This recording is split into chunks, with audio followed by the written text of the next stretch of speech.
سلطان محمود جمعالي إلى البلشاوي hooyadiis waxaan idinka codsanayaa dawladda barakeyne ee Soomaaliland waxaan ka codsanayaa in cunugaas soo deeyo aniga garabkayga u ahay waxaan ku dhalay burburka waqtiga burburka waana yaraankaygi waxaan ka codsanayaa inaad wiilkaas Bilal Bulshaawi la yiraahdo magaciisa caadigaana ah Cabduqaadir Cali Maxamuud idinka codsanayaa mudane madaxweyne waxaan ka codsanayaa adigoo sabiixi aan ka codsanayaa insha Allah taala inaad soo deyso wiilkaas waana agoon cid kale oo maanta adaa aabihi jooga waxaan ka rabaa inaad soo deyso agoonnimana ku soo korsho agoonnimana ku soo korsho ka codsanayaa inaad mudane aad soo deyso Muuse Biixi madaxweynaha Muuse Biixi adaan ka codsaday waa ka codsada codsiga iga tahay waa ku bariyaa kunya kowjoor waxaan ka rabaa cunugaas inaad soo deyso amaalmarintaadana lama gaari karo marka waxaan rabaa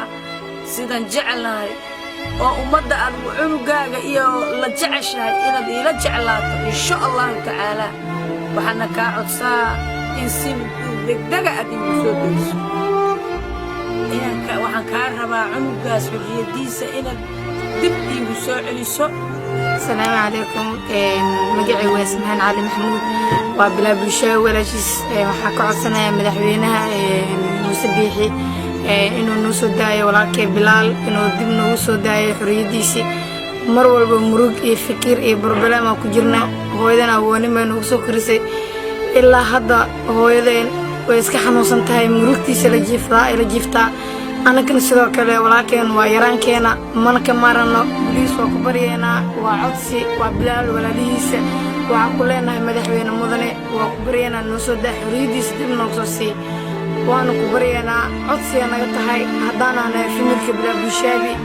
codsiga naga tahay boliis waa ku baryeena ma awoodna qiiradeen maanta waxa ku saabsanaa wiliga kaamir soo horistaageen maxay ugu qasbay walaalkayga oo iga maqan maanta xurriyadiisa ma haysto telefoonka kala hadalna xitaa walba xitaa ma haysano mana la hadli karo xaaladdu ku sugan yahay ma sheegi karno waa ku baryeena madaxweyne meesha waxa soo fadhiisanay inaan codsi u dalbano ama codsi aan u dirsano jamhuuriyadda Somaliland qaasatan madaxweynaha waxaan maanta meesha u soo fadhiisanay aan la murugeysanahay aan la tiiraysanahay anigoonan awood u lahayn inaan dib u soo celino awoodii saaxiibkeen marna walaalkeen marna garabkeen oo naga maqan balse aan maanta awood u leenahay inaan codsi u dirsano dawladda barakeysan ee Somaliland maanta waxa meeshan u soo fadhiisanay walaalaheen Somaliland oo walaalkeena waxaan lahaa xurriyadiisa iyaga maanta gacantooda ku jirto waxaan ka codsanaynaa kun iyo kow jeer inaad maanta xurriyadda walaalkeena aad dib ugu soo celisaan waxaanu nahay dhammaanteena dad rajo ku nool ah oo wax walba ama haween walba ku saxda walaalkiina marna garabkiina marna saaxiibkiina bir uu nool soo deyn doonaa maanta rajadeena waxaa rumayn kara Ilaahay ka suko madaxweynaha dalka Somaliland Muuse Biixi waxaan ka codsanaynaa hadduu video ku soo gaaro waxaan nahay dadkooda ka maqan yahay aanan maanta awood u lahayn inay soo deystaan xaq awood ama xaq maal aanan haysan laakiinse aan haysano cod aan ku soo gudbisan karno codsigeena iyo rabitaankeena maanta waxaa codsanaynaa anagoo Bilal Bulshaawi familkiisa iyo saaxiibadiisa in